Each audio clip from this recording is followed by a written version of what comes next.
time for another Carriage Works update. We've been very busy since the last one. It's been quite a while, and we've gone through the winter work. We'll be on that in a minute, but first of all let's start with the capital work. So I'm stood next to Maddie Dolby's four-wheeled carriage we're building for her. At the moment we've got the bodywork to the primer stage. The windows are just being glued up and they should be going in the next few days, and the doors are off being varnished. When it's finished it'll be in this red colour, this steep crimson. There's going to be a load of lining on the outside of it, and then we'll move on to the interior. So the paint work will go, this will go to the paint shop in the next few weeks probably, and then we'll look at the interior in due course. So I'm over in the wooden wagon corner. This is the corner where the Wooden Wagon Federation volunteers do their wagons. They're on their next wagon at the moment, and this is the large open goods wagon, and it was in quite poor state with the ends and the two side sole bars. So as you can see here, the headstock is not very healthy, and then underneath it are the two new bits of oak to make the new headstocks. The metal work has all been sent away for shop blasting. So you can see here the axle boxes have been in the process of getting painted up, and these are some of the cross member pieces, and you can see where the metal tie bar goes in there. We've also got new wheels to go under this one, so they're just down there. I think they're hoping to do a lot of the work over this coming year, and then they're hoping to get it done for the vintage weekend. But they've got to look at the side panel work yet, which is up on the rack there. They're also doing the headstocks on this one, because this one's all been crushed. This one's been made out of softwood, so the crushing force in the slate wagon train has had a heavy shunt basically, and it's buckled in the timber work. So it's having new headstocks as well, and again the oak is there for it. It will get some new boarding on it, because the boarding on it wasn't in great condition, but all the actual longitudinal members, they're in good condition, as is the body cradle bit of it on the top crate. And then I presume they'll put a coat of paint on it as well. There's no rush for this one to go back, but obviously they will do it as quickly as they can. I'm sat inside the North Wales narrow gauge Ashbury brake that's being built by the volunteers. So this is a replica of the North Wales narrow gauge brake vans, the early ones. So it's got to the stage where we've had the interior is now being wood grained, thanks to a volunteer who's been coming in over the winter, late summer, winter period, and he's had a go at the wood graining. We've been learning about that, so that's been really useful. Still the first class compartment to wood grain, but once that's been done, then the first class trim can start to be installed. There's communication pipes still to go in, and there's the hit and miss ventilators up here to be sorted yet. The doors have been making reasonable progress as well. They've just literally put the primer on these in the last week. The locks need a bit of doing yet, because there's no keeps on this side to receive the locks, but they've got the bosses on and all the rest is done. If you look on the outside, the exterior is now got some paint on it in the purple brown colour. There's still the white panels to apply, but this is only a brushing coat, so it's for building up the paint to a level where we can flat it back to get the really smooth finish you'd expect with a highly ornate carriage. So that's going to happen possibly later in the summer months. And we've also now got the bogie frames made, just waiting for the wheels to go into those, and then hopefully it should go onto its wheels later in the year. So we're hoping, fingers crossed and good wind, that this might be available late in the year. We're just in the new machine shop right now. This has come into use in about mid-November. It started getting used. We had a big session of moving the machines from the old machine shop and across. Then there came the session of bolting them down and all the wiring up and all that had to be done with it. We've also had to build benches and storage things to go around the space. And it had to all be tied in with installing the new extraction system and the lighting went in at the same time, because that couldn't go until the extraction was in, so they knew where to put the lights. Extraction's really good. It's got these really cool little LED sensors on them. So when the extraction's on and you've got the blast gate open, that will change to an arrow, and it will tell you that the airflow is correct and that you can start machining. It's a very, very good system. It's far better than what we had in the old one. The capacity of it is far higher, and we can operate more machinery at the same time, and the space. We can have a lot more people in here working on the equipment than we did there. It wouldn't have been possible without the sponsors who've put money forwards to do it, and the trust who funded the extraction system and just topped the fund up a little bit. So thank you very much to everybody who's helped with this, and the volunteers who've come in and done painting of floors and numerous other things. Well, this is the chassis of Carriage 26. In September we had a volunteer here for about a month, and he almost single-handedly dismantled the old body on 26. Didn't take much doing in some places because it wasn't in very good condition. And since then the chassis has been taken around the back, and it's been shot blasted. So it's been off the bogies and it's been turned over, and they've blasted it, all the muck off it. And we've had volunteers who've painted up the chassis. It's had 3 or 4 coats of paint now. And now it's got to the stage where the timber work's starting to go back onto it. We've got a drawing here, and this is provisionally how it's going to look. Much like it did in the as-built condition. The only difference is at the one end we've got a hidden door there that will create a bigger space to allow a wheelchair into it, and we'll have a wheelchair area at this end of the carriage. Don't really want to do that to some of our more historic carriages, but by doing it to this one we can increase our vintage capacity trains to allow for limited mobility people. This one at the moment is being worked on by some college students who are coming for some work experience. They've been coming for about 3 weeks now. They're going to continue for a while, although they do come to the end of their course in a month or so. But anything they do, they get the experience, and we get some good, useful machining work out of them. They get an experience of the workshop environment.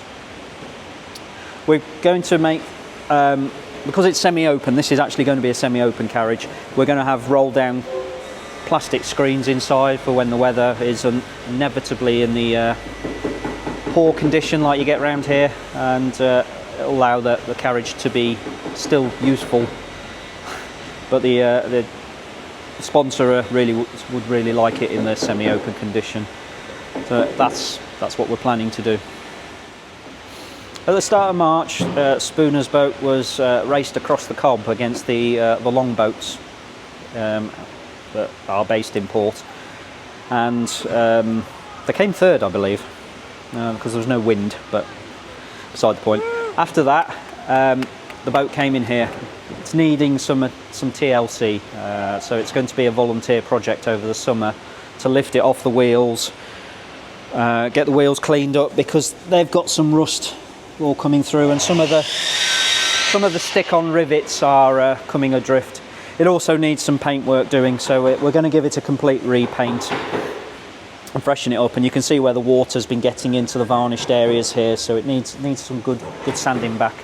But it will be all volunteers on this. As you can see, it's been started. So hopefully by the vintage weekend, brand new looking boat will be returning for use. This is Carriage 2044. It's one we built 2007-ish time, but it's recently, literally in the last week, come in for work to the floor. As you can see, the end vestibule areas were showing quite serious signs of rot. So we've pulled the floor up at this end and down the other end, and we're going to put the now standard recycled plastic in.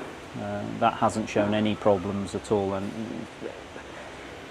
we'd hope a floor would last longer than it has done, but plywood is just not up to being used in these damp areas where the doors are.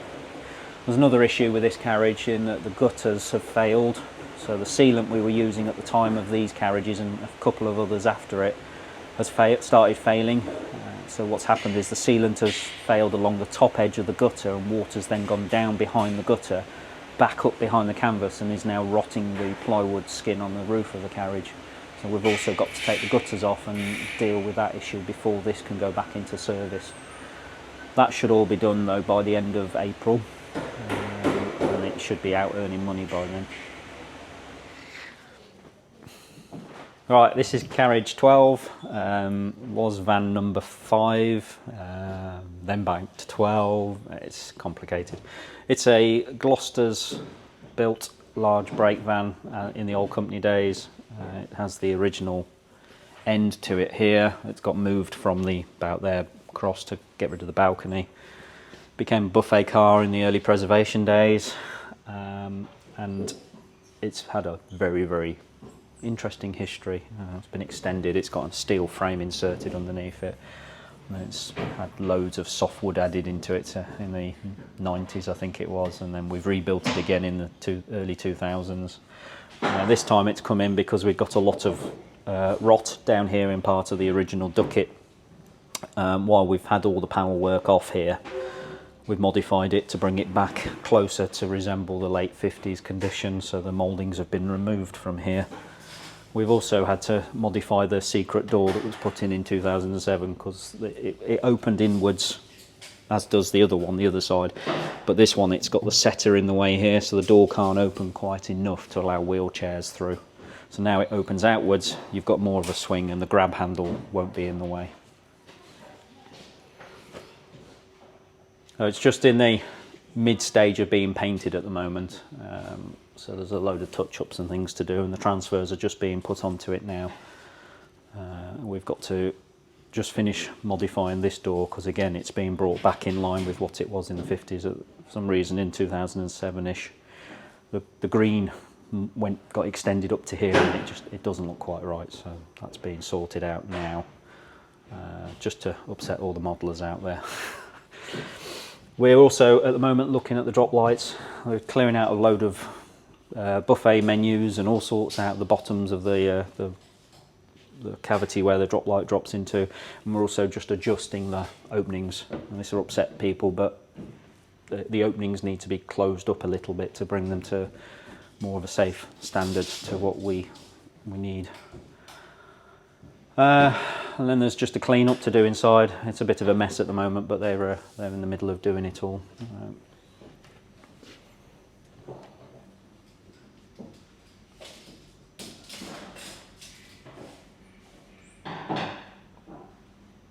And just having a break from 2044 and doing this, and then they'll move back to 2044 to get that done for the end of the month.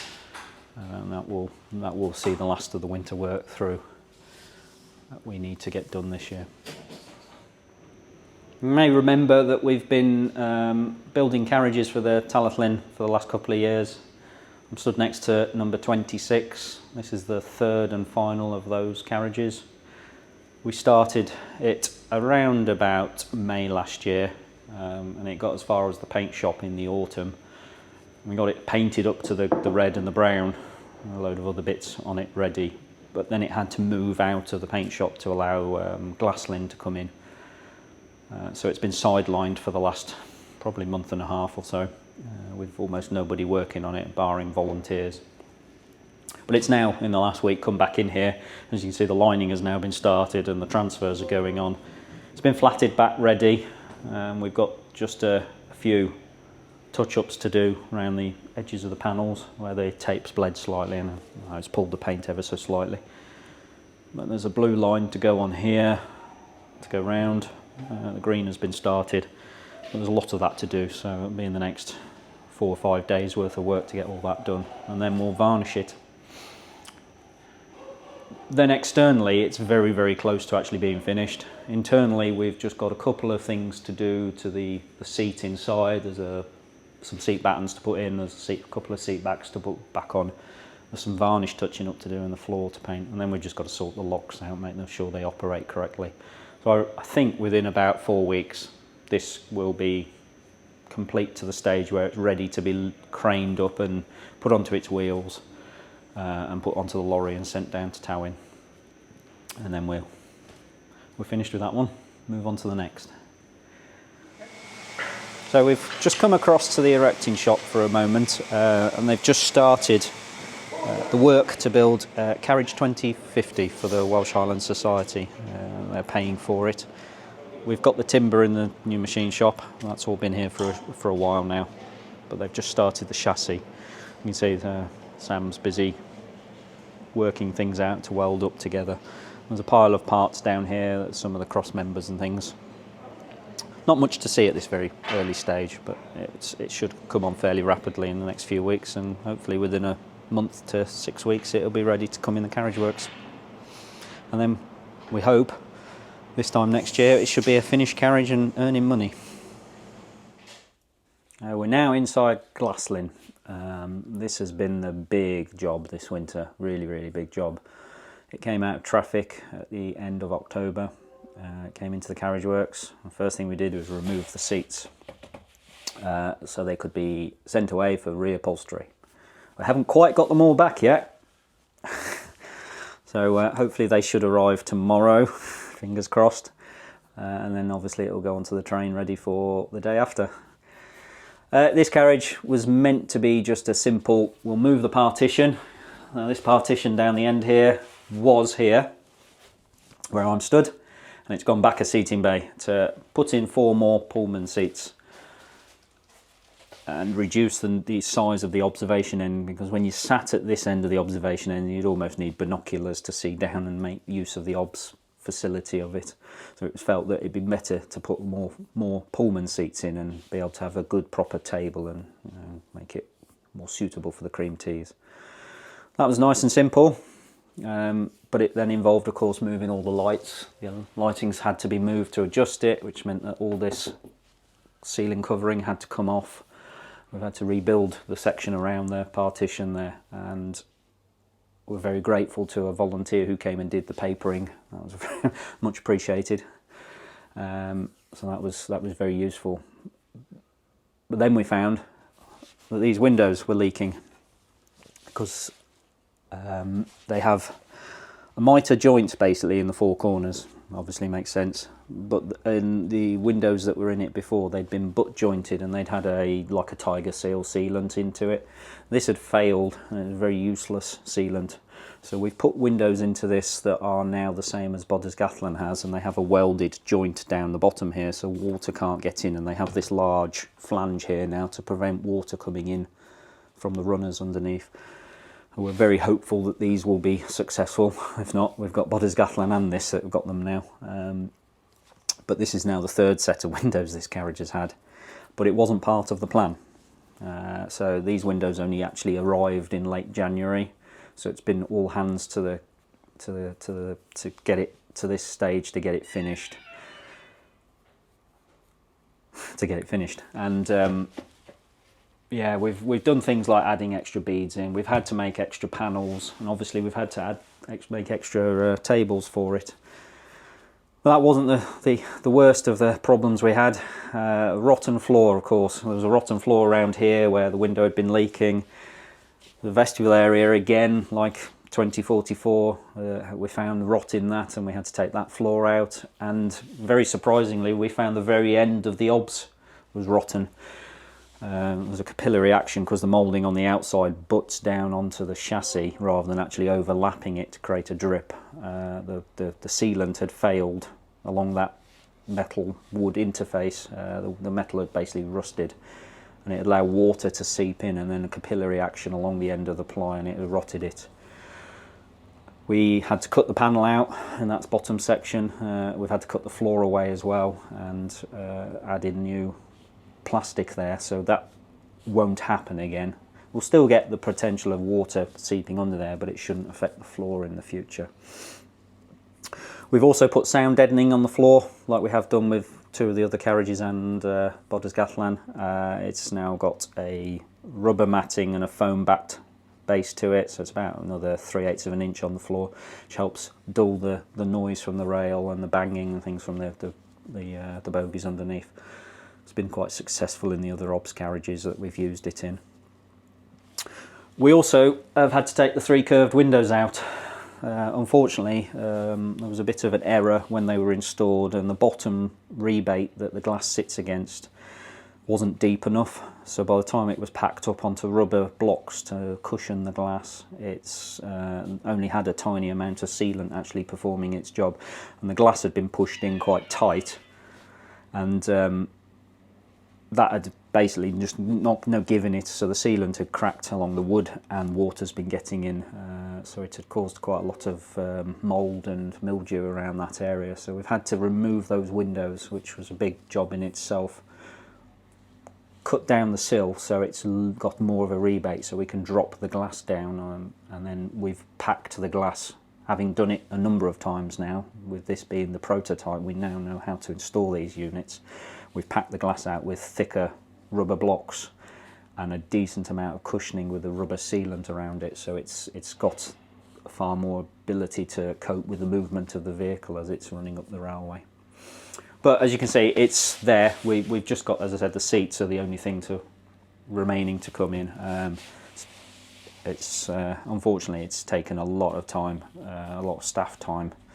And as a consequence, we've not managed to get through as much of the other work we'd have liked to have done, which is why 2044 has come in so late in the programme now. But pretty much there with it. So. With us coming towards the end of the winter work and the start of the services, I'd just like to take this opportunity to thank all the volunteers that we've had this year, this winter period, particularly Kim, who's done a lot of work in this one. We've had Tim, who's done a lot of chassis painting and more of the mundane things for us. We've had Mike doing electrical stuff in the Talgrynnu carriage and window mouldings, and Norman and the Tuesday team. Again, thank you very much for all your time you give us.